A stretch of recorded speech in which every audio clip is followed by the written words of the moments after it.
let me start by saying thank you for choosing us to advise you in this matter. I gather that you're wanting to do something a little unusual, and if that's the case, you came to the right place. We're the right people to talk to. So. Well, I'm not sure what we're doing is unusual. In fact, if it's too cute, we won't do it. Okay. But let's get down to specifics. One of our investments is at a turning point, we think. We've never really quite faced this problem before. We own a 10% equity interest in Borselli Home and Garden, which has shops in malls all across the country. We bought it for about $2 million 13 months ago, just when Borselli was starting to add on outlets. We then gave Borselli another $3 million loan, and now they have a string of loans from different banks, which are basically all relying on our good judgment in choosing Borselli. Okay. Yeah. The total bank debt is about $20 million. Okay. Borselli's beginning to have problems making interest payments to the banks. So what we would like to do is delay the interest that they owe us on the $3 million loan and recognize a loss for tax purposes on the value of that loan. But we'd also like to have Borselli buy back some of our Borselli stock so that we don't have a loss for financial accounting purposes. Okay, so you want a tax loss and a wash for income statement purposes. Right. Okay.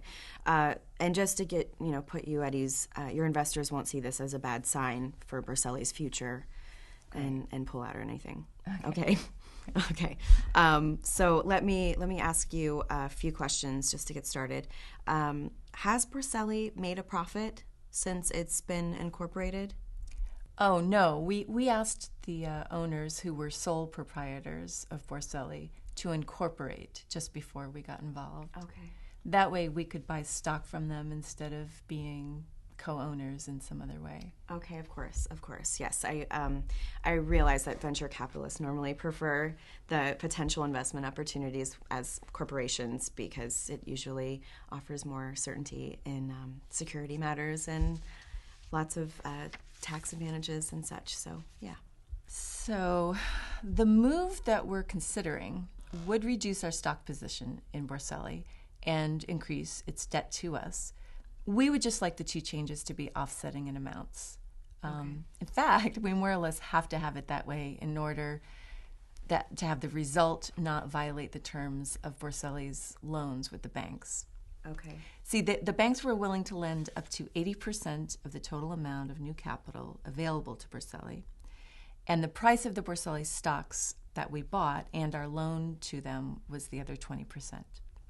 So we agreed that we wouldn't alter that ratio of our total commitment with Borselli to what the banks had at risk in loans. Okay. So the questions that I'm hearing you wanting the answers to are, will your firm's agreement to change the terms of Borselli's debt to your firm allow and count as a taxable event, allowing you to recognize a loss, correct? Right. Okay. And then secondly, will the return to your firm of some of its investments that you put into Borselli stock be tax-free? Yes. Okay, great. So I would like to just get a few more facts from you. And now I know that you mentioned Borselli has not made a profit after its incorporation, but has the incorporated business sold any of its assets or had any other sort of transaction that could possibly count to give it some net income or some gain over its incorporated existence? No. Okay, great. That's really good, actually, because that means that Borselli can probably give you some of that money back that you paid for its stock without causing you any sort of gain for tax purposes. What about getting a deductible loss when we change the terms of its debt to us? Okay, so I'm sure that you know that is more of a subtle question under tax law. So let me actually redirect and ask you this. Does Borselli have the right to delay any interest payments to you under your loan agreement? No. We had the law firm that drew up our loan documents, and of course we checked them very carefully ourselves.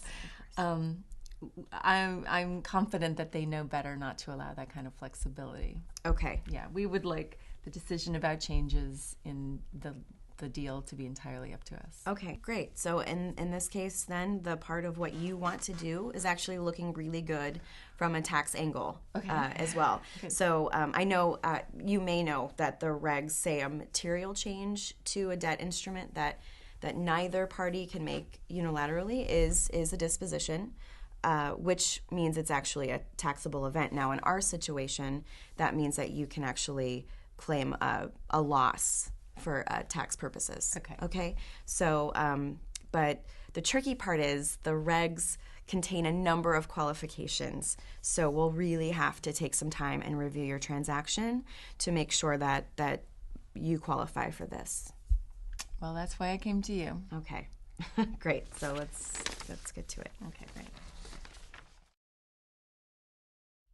Now, you probably see that the tax treatment of the loan change and the stock repurchase may solely depend on the fact that it's all under a single plan. Let me worry about that. What I want you to think about is whether the loan change by itself will allow Yaffe's firm to recognize a loss.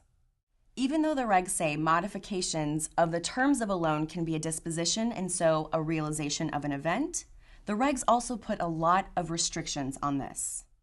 Check out these restrictions and see if we can really rely on a loss being realized. I also want you to consider whether the case law says there's a realization of an event, even if the regs say there isn't. Got it? Good.